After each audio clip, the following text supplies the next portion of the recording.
Psychological issues in the Cholanga species and how they compare in humans. Hello, my disciples. Today we will be going over some of the psychological conditions that can affect the Cholanga species and how they compare in humans. But before we do, I need to say two things. Firstly, we have a Discord for those interested in the Cholanga lore, link in the description. Secondly, I need to warn you that we will be discussing some heavy topics in this video, like abuse, both the physical and sexual kind, drug addiction, and other stuff. So, if you're sensitive to such, best leave. Anyway, beginning with some of the more common conditions, we have anxiety, OCD, depression, PTSD, and autism. Starting off with anxiety, OCD, and depression, they are pretty much the same between both species. Cholanga get them slightly less bad and a bit less often, though it's basically the same. Moving on to PTSD, it is far less common for Cholanga compared to humans, due to their population having less abusive, violent sociopaths and manipulators as mentioned in the previous neurology video. But when it does happen, PTSD for Cholanga is generally much worse and takes more work to recover from. This increase in severity is paradoxically due to the large lack of manipulators and psychopaths, meaning they're less mentally prepared for handling them, due to them being less common. Also, PTSD from sexual abuse, like being forcibly fiddled repeatedly as a youngling, is the worst type for Cholanga, and most of those who end up having this type of PTSD will need psychological help for an extremely long time, if not their entire lives. And with that, we can mosey on over to autism. In humans, autism is fairly common and works on a spectrum. People who have it can range greatly in ability and skill. Some are literally geniuses capable of great things, some are above average, some are pretty normal, some are kinda dumb, and some are just straight up ooga booga, unga bunga, chimp brained, driven by literally nothing other than pure primal instinct. On the other hand, in Cholanga, it's a bit less common and it works differently. Instead of just hampering or bolstering their intelligence, autism also affects what a Cholanga is mentally capable of. For example, knowing how to read and do math perfectly, yet not being able to write. Having a great understanding of quantum physics, however, not knowing how to control your bowels. Being a skilled mechanic, but illiterate. And possessing extremely fine motor control and artistic talent, though lacking the ability to speak or write.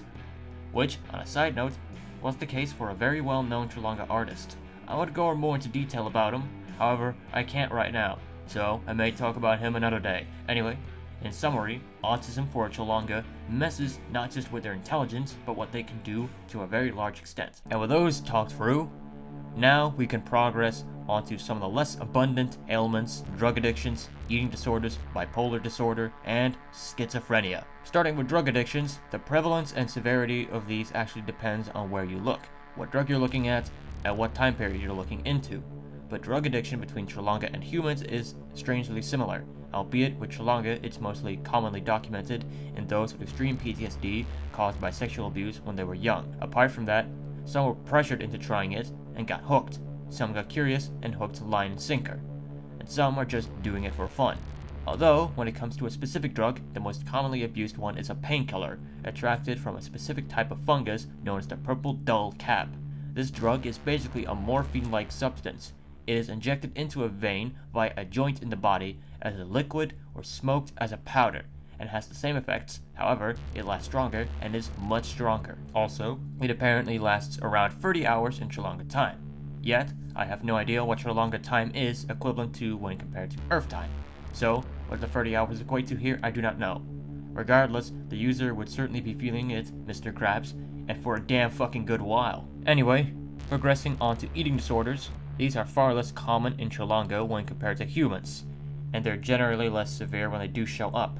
Yet interesting rumination disorder and anorexia nervosa have never been documented to appear in the Cholanga species. Why exactly is unknown, but some of the smarter scientists of the Cholanga homeworld theorize that it was due to their species' carnivorous diet affecting their neurochemistry and their keratin-spiked lined esophagus, making regurgitation too difficult. Getting on to bipolar disorder, there's not much to say with this one, except that Cholanga experience it differently. Instead of extreme lows and highs, they experience moderate lows and very extreme highs, which often put them in a state of delusional psychosis. leading to reckless or dangerous behavior, and in some cases, they may believe they have special powers, although this generally depends on the individual case in question. Now, let's get into schizophrenia, which is almost the same between humans and Tralanga, except for two noteworthy differences. Firstly, Tralanga don't get the lack of motivation, poor grooming, and hygiene habits or loss of sex drive associated with being a schizoid.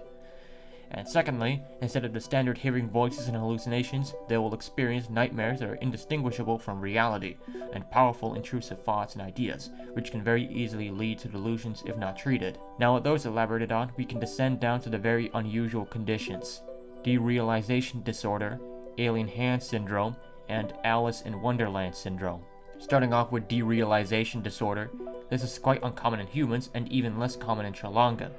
But when it does manifest, it is most often the result of untreated schizophrenia. Yet, it can show up in severe cases of unmanaged depression too. Moving on to alien hand syndrome, which is characterized by the belief that one's hand has its own life and doesn't belong to oneself. This condition is extremely rare, yet very slightly more common in Tralanga than humans, and it can apply to any limb, not just arms. Why exactly it is very slightly more present, we have no idea, but it may be due to the Tralanga brain and how its structure is affected by brain damage. Anyway, getting to the final condition, we have Alice in Wonderland syndrome, which is basically distorting your perception of space, time, and your own body. This condition is quite rare in humans, however, it is almost undocumented in Tralanga, apart from a few cases of brain damage caused by tumors and drug usage. And with that, we have covered some of the psychological conditions that both humans and Tralanga can experience and how they compare. Unfortunately, we cannot cover every single condition, as most of them are just variants of what we went over. But anyway, my disciples, that brings us to the end of the video. If you enjoyed this, leave a like, and sharing is appreciated. And with that, see you all in the next video.